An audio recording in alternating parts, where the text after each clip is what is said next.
दोस्तों आज का इस वीडियो में आप लोगों को मैं बताऊंगा कि स्विफ्ट कोड क्या होता है और उसके साथ साथ दोस्तों आप लोगों को बता दूंगा कि आईएफएससी कोड क्या होता है। अगर आप लोग YouTube में काम कर रहे हैं तो आप लोग को ये जानना बहुत ही जरूरी है, क्योंकि अगर आप लोग का चैनल मोनेटाइज हो जाता है तो उसके बाद जैसे ही आप लोग के पास $10 गैदर हो जाता है तो गूगल से एक पिन आता है जिसको बोला जाता है एडसेंस पिन।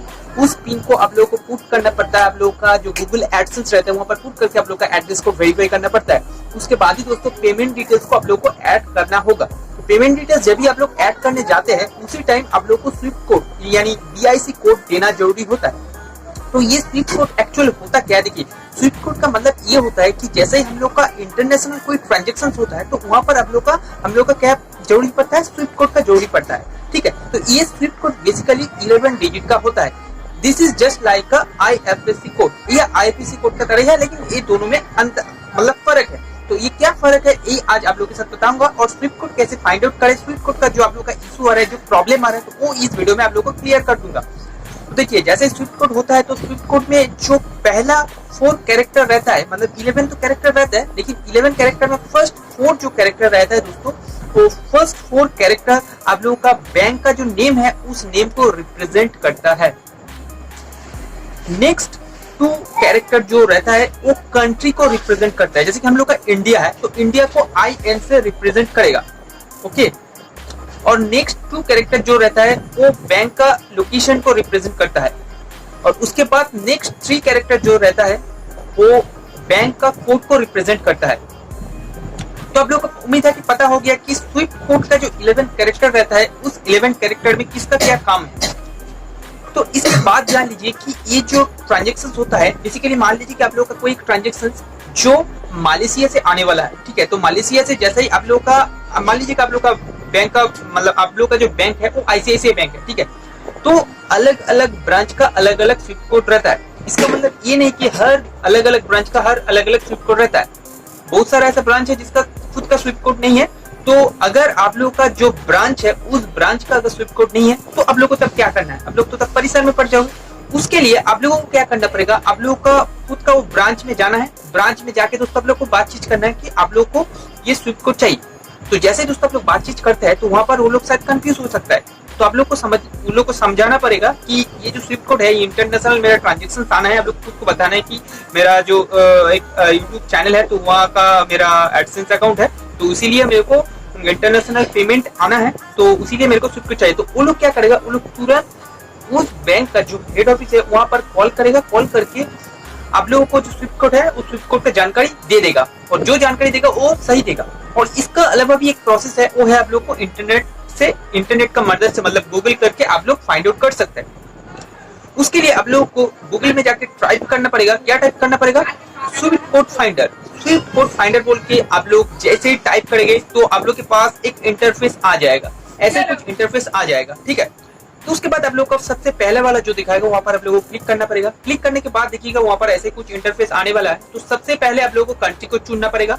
जैसे आप लोग कंट्री चुन लिया, कंट्री के बाद आप लोग का जो बैंक है, रिस्पेक्टिव जो बैंक है उस बैंक को आप लोग को चुनना पड़ेगा, ठीक है।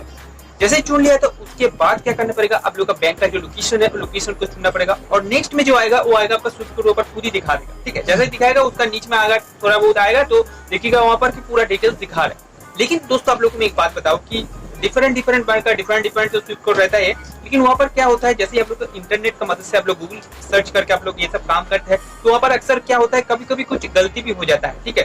तो इसीलिए आप लोग को मैं बोलूंगा कि अगर सेफर साइड में रहना चाहते हैं आप लोग तो बैंक में डायरेक्ट चले जाइए, जाने के बाद वहाँ पर जाके बातचीत करिए, बैंक मैनेजर से बातचीत करिए सब लेके, तो वो लोग आप लोग को जो बताएंगा, जो स्विफ्ट कोड देगा वो एकदम परफेक्ट रहेगा और रिस्क फ्री रहेगा।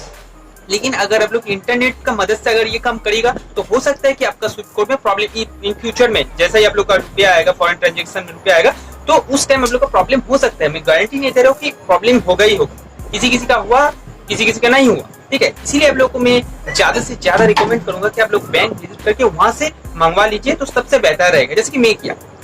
तो ऐसे आप लोग को स्विफ्ट कोड करना है। और उसके साथ आप लोग को बता देना चाहता हूँ कि IPC कोड जो होता है इंडियन फाइनेंशियल सिस्टम कोड होता है, यहाँ पर भी दोस्तों 11 डिजिट का होता है। ये बेसिकली क्या करता है, मतलब आप जिस बैंक से है, मतलब आपका जिस बैंक में अकाउंट है उस बैंक को स्पेसिफिकली रिप्रेजेंट करता है। इसका मतलब है कि बैंक का जो ब्रांच है उस ब्रांच को स्पेसिफिकली ये रिप्रेजेंट करता है। जैसे कि दोस्तों आप लोग को पता है कि कोई भी ट्रांजेक्शन आप लोग करने जाता है, ठीक है, तो वहां पर आप लोग का बैंक अकाउंट के साथ साथ आईएफएससी कोड भी जरूरी पड़ता है। क्यों जरूरी पड़ता है? क्योंकि आप लोग को सबका अलग अलग बैंक का अलग अलग ब्रांच रहता है। जैसे कि आईसीआईसीआई का अलग अलग ब्रांच है, एसबीआई का अलग अलग ब्रांच है, एचडीएफसी का अलग अलग ब्रांच है, बंधन का अलग अलग ब्रांच है। तो हर किसी बैंक का अलग अलग ब्रांच रहता है। तो वो अलग अलग बैंक का अलग अलग ब्रांच को, सिर्फ ब्रांच को आइडेंटिफाई करने के लिए आईएफएससी कोड यूज होने वाला मतलब होता है, आईएफएससी कोड यूज होता है।